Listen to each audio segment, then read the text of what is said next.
कृष्ण भगवान की जय। वृंदावन विहारी लाल की जय।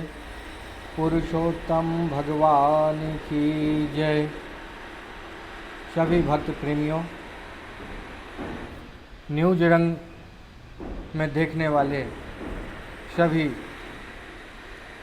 प्रेमियों, आज मैं पुरुषोत्तम मास की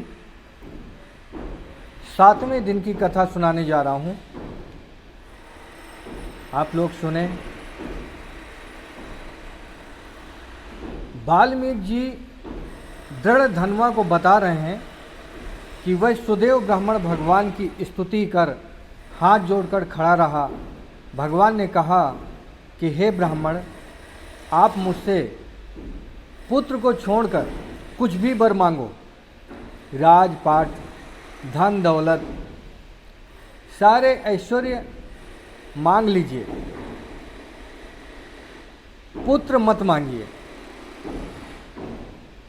ब्राह्मण देव ने कहा कि हे भगवान, मैं पुत्र क्यों न मांगूं?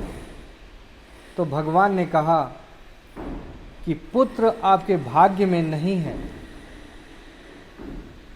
इसलिए कोई भी वरदान मांग लो।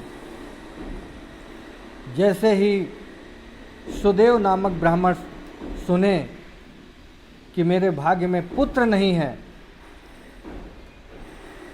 तो वो बहुत दुखित हुए और भगवान के पास बैठ करके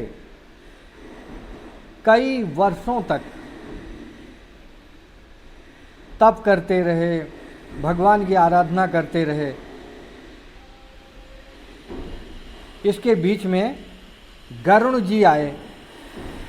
गरुण जी ने देखा कि ब्राह्मण देवता बहुत दुखित है, तो गरुण जी को दया आ गई और भगवान के सामने हाथ जोड़ करके गरुण जी ने कहा कि हे भगवान दीनानाथ, आप इन्हें पुत्र क्यों नहीं दे देते? आप तो भाग्य को प्रधानता देंगे तो लोग आपकी भक्ति से विमुख हो जाएंगे। हे दया के सागर, आपने गजेंद्र की रक्षा की, ध्रुव को अक्षय पद दिया तथा प्रहलाद को श्रेष्ठता दी। यह ब्राह्मण आपकी शरण में आया है। हे भगवान, इसको पुत्र दें। भगवान ने कहा कि गरुण, आपके कहने से मैं पुत्र तो दे सकता हूँ, पर इस पुत्र की आयु 12 वर्ष की रहेगी। जाइए, आप ब्राह्मण देवता को अपने मुख से वरदान दे दीजिए।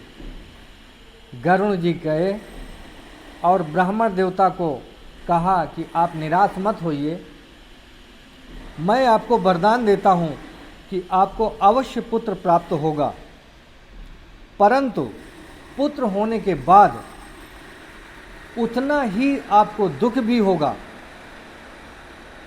जैसे ही गरुण जी के मुख से ब्राह्मण देवता ने यह वचन सुना तो वह बहुत दुखित हो गए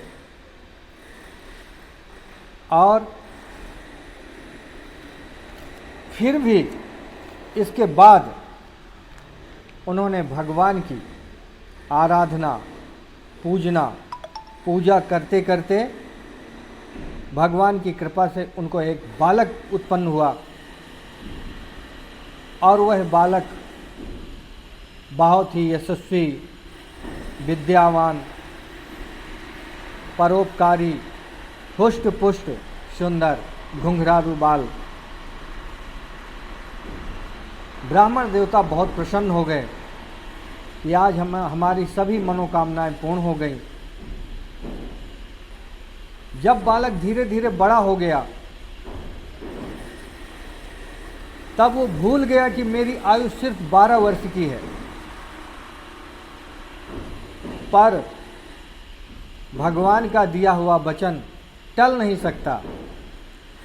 इस प्रकार वह ब्राह्मण देवता प्रसन्न होकर के अपने पुत्र को पा करके बड़े प्रसन्न रहने लगे। और उसको विद्याध्ययन में भेजने लगे पाठशाला। इस प्रकार मैंने पुरुषोत्तम मास की 7वें अध्याय की कथा कही।